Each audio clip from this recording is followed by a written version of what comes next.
young, and for my thesis, I wanted to do sentencing fairness and mental health knowledgeability.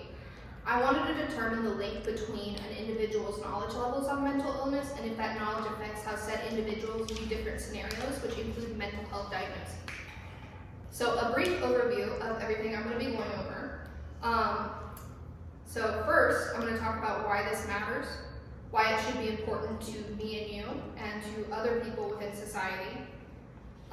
Then I will move on to the past literature. There was a lot of articles, but not in-depth articles on specific mental health diagnosis that play a role in sentencing fairness. They mostly focus on specific things such as psychopathy and such. But the research itself helped me to develop a really strong foundation and figure out what exactly I wanted to test. So after looking at the past literature, I will then move into what the current study included, covering some of the specific hypotheses and the methods used over the course of the study, as well as some participant breakdowns so we can understand the groups that were present in this study.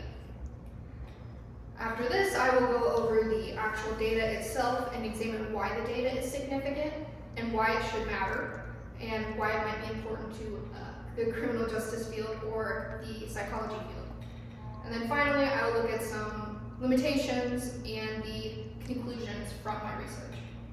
Before we get into it though, I do have a little QR code to my handout. There are enough handouts though that everyone has their own individual one, so it worked itself out. Kelsey's still gonna check it though, make sure it works. So why I felt this topic matters. So even though we all would like to believe we're unbiased, the reality is that we all carry stereotypes, even if we don't accurately acknowledge them when looking at scenarios.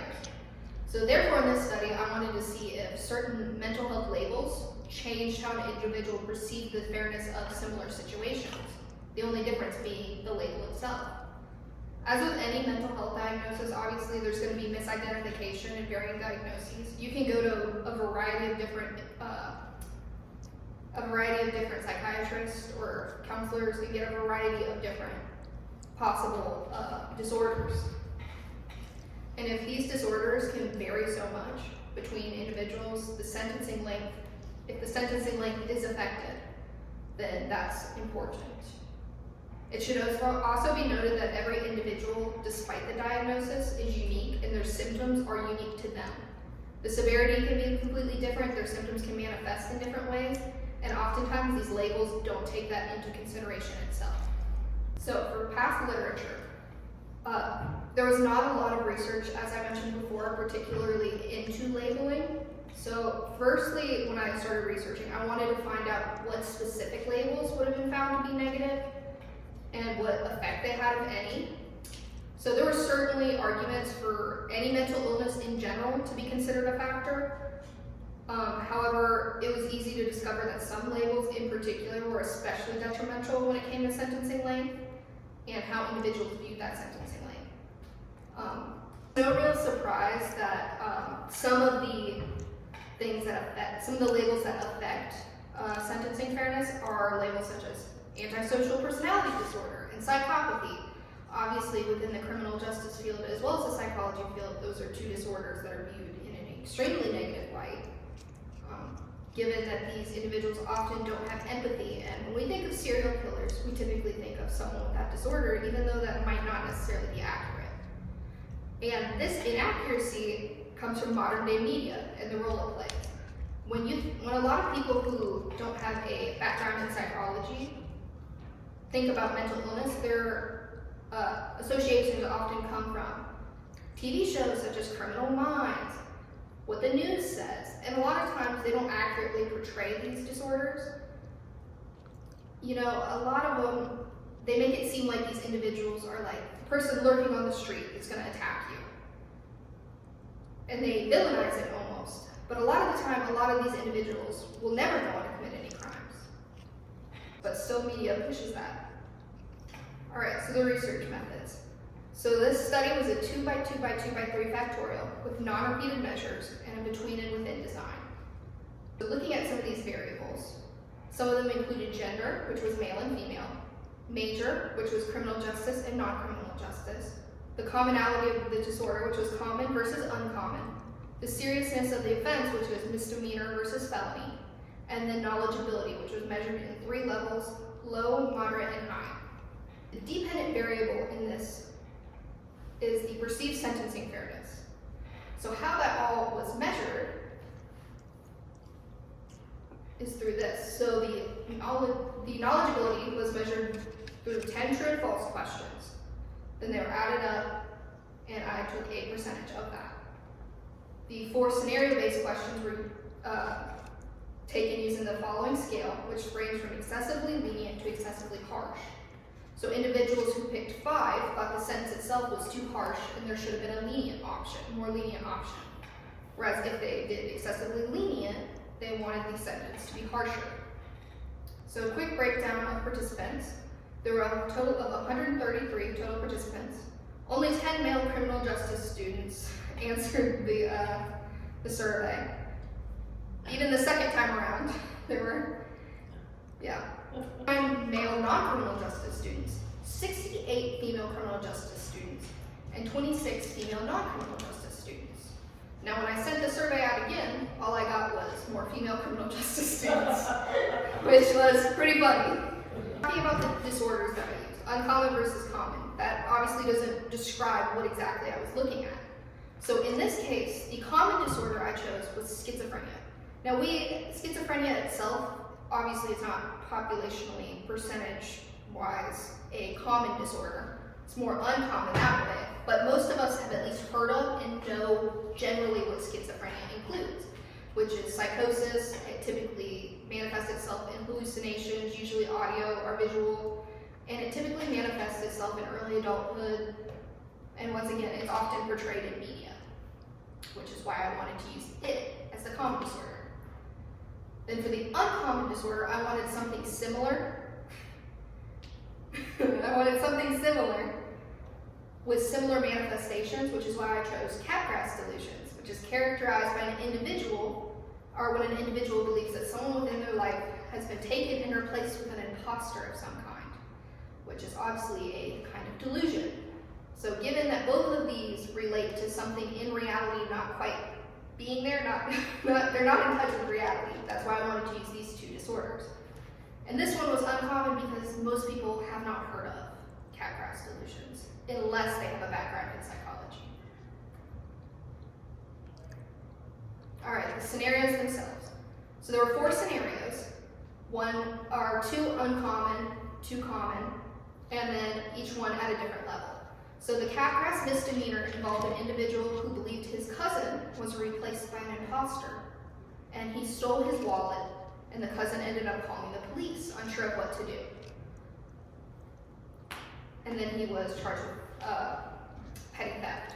For the Capgras felony, an individual believed his mother had been replaced by an imposter of some kind and ended up committing first-degree murder.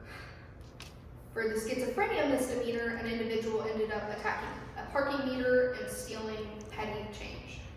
So that was once again petty theft. And the schizophrenia felony involved an individual who attacked a woman while running and was charged with first-degree murder. All these individuals were males within the same range, and they were all based on true stories that I found, and the sentences were within the same range as well. All right, so for my research questions, there were 21 in total. I'm not going to make you sit here and listen to talk about all 21. So I'm just going to cover the ones that were significant. So for my first research question, I wanted to determine what the relationship between an individual's general knowledgeability on mental disorders and perceived sentencing fairness, and if that affects cases involving mental illness. So in this case, I found that yes, there was an effect. So a Pearson's R correlation test was run in this case, and I was able to determine that individuals did, in fact, as their knowledgeability went up, they found the scenarios to be less harsh. Or more harsh. They found it to be more harsh. They wanted more lenient sentences, which was interesting, and as you see here, the p-value in this case was 0.0263.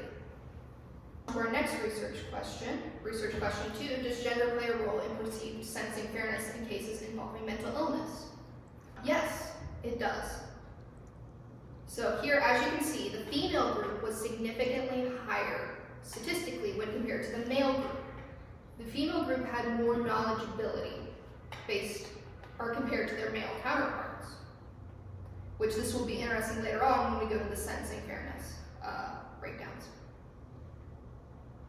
So research question 3, does major play a role in sentencing fairness in cases involving mental illness?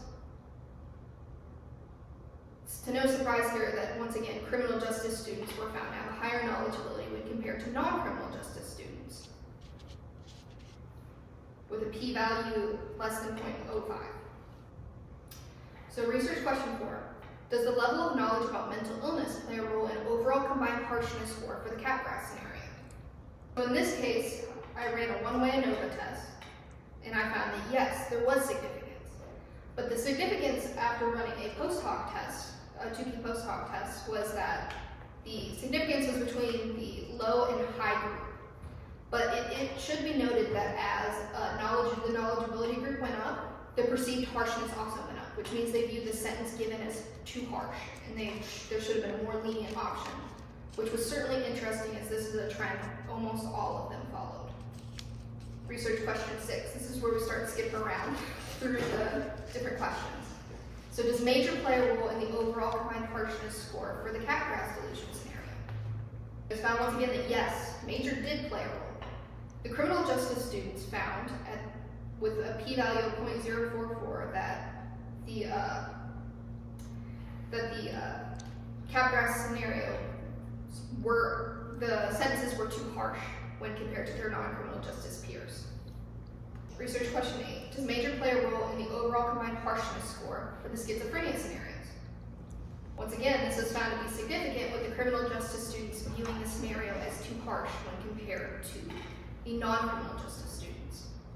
Research question 19, are there differences in the overall combined harshness score for the scenarios between the misdemeanor group and the felony group for the moderate knowledgeability group? So for these two tests, the next two tests, I ran dependent t-tests. So their own answers against their own answers. In this case, I found that the moderate knowledgeability group found that the misdemeanor scenarios were too harsh when compared to the felony scenarios. They viewed them as less serious almost, which they are technically in the eyes of the law. Then for research question 20, are there differences in the overall combined harshness score for the scenarios between the misdemeanor group and the felony group, the high knowledgeability group?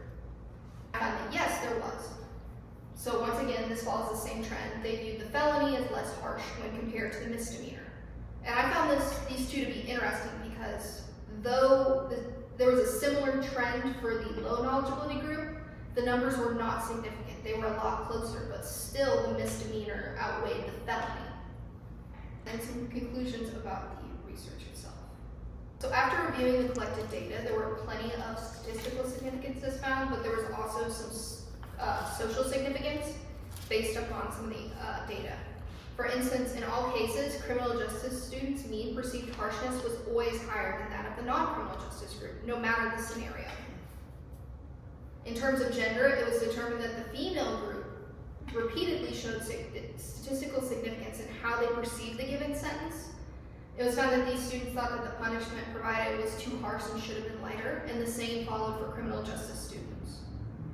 And also, it should be noted that in every single scenario, each answer fell above the middle line, which was 5, meaning that no one viewed the scenario as too lenient. They all fell within the range of being. So then it was found that in cases where the scenario portraying an uncommon mental disorder, which was the Capgras delusion, it was determined that when comparing the low and high knowledgeability groups, there was a significant difference as shown through that one chart. However, in this case, obviously, as I mentioned before, the low knowledgeability group did not follow this same trend significantly. And then once again, it was found that female students always found the scenario to be harsh when compared to their male counterparts, and criminal justice students followed the same trend. So some of the limitations, obviously this study had a relatively small sample size in terms of male criminal justice students and males in general, which should be taken into account, especially when the females were significantly higher. There were also only about 8 individuals who scored within the low knowledgeability group, which was impressive, but that group was fairly small. And other limitations include the survey itself and if individuals answered it truthfully or if they answered it without cheating.